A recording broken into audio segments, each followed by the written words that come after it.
ಬೈಬಲಲ್ಲಿ 1 ತಿಮೋಥೆಯರು ಬರೆದ ಪತ್ರಿಕೆ 4ನೇ ಅಧ್ಯಾಯದ 15ನೇ ವಚನದಲ್ಲಿ ಗಮನಿಸ್ತೇವೆ.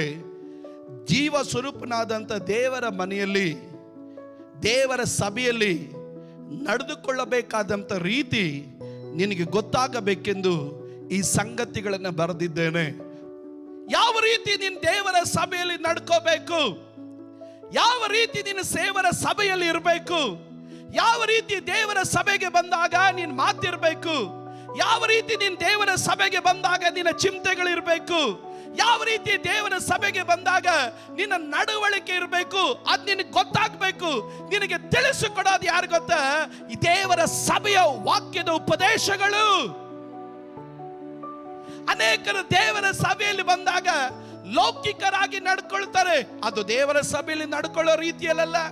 ಅನೇಕರು ದೇವರ ಸಭೆಗೆ ಬಂದಾಗ ಅಹಂಕಾರಿಗಳಾಗಿ ನಡ್ಕೊಳ್ತಾರೆ, ಅದು ದೇವರ ಸಭೆಯಲ್ಲಿ ನಡ್ಕೊಳ್ಳುವ ರೀತಿಯಲ್ಲ. ಅನೇಕರು ದೇವರ ಸಭೆಯಲ್ಲಿ ಬಂದಾಗ ಲೋಕದ ಅಶುದ್ಧವನ್ನು ತಗೊಬಂದು ದೇವರ ಸಭೆಯಲ್ಲಿ ಹಾಕ್ತಾರೆ, ಅದು ದೇವರ ಸಭೆಯಲ್ಲಿ ನಡ್ಕೊಳ್ಳೋ ರೀತಿಯಲ್ಲ.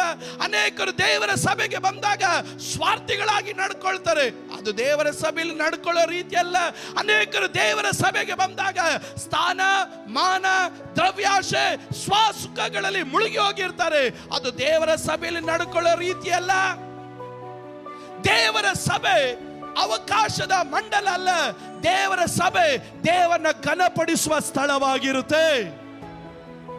ನೀನು ದೇವರ ಸಭೆಯಲ್ಲಿ ಯಾವ ರೀತಿ ನಡ್ಕೊಳ್ತೀಯ ಅನ್ನೋದು ಹುಷಾರಾಗಿರಬೇಕು. ಕಾರಣವೇನೆಂದ್ರೆ, ಯಜಮಾನನ ಮನೆಯಲ್ಲಿ ಯಜಮಾನನಿಗೆ ಮೆಚ್ಚುಗೆ ಆಗಿರುವ ಆಳಿಗೆ ಯಜಮಾನನ ಮನೆಯಲ್ಲಿ ಬಡತಿ ಇರುತ್ತೆ. ಹಾಗಾದ್ರೆ ಯಜಮಾನನು ಏನ್ ನಿರೀಕ್ಷಿಸ್ತಾನೆ? ನಾನು ಪರಿಶುದ್ಧನಾಗಿರೋ ಪ್ರಕಾರ ನಿಮ್ಮ ಎಲ್ಲಾ ನಡವಳಿಕೆಗಳಲ್ಲೂ ವಿಧಿಯರಿಗೆ ತಕ್ಕಂತೆ ನೀವು ಪರಿಶುದ್ಧರಾಗಿರಬೇಕು.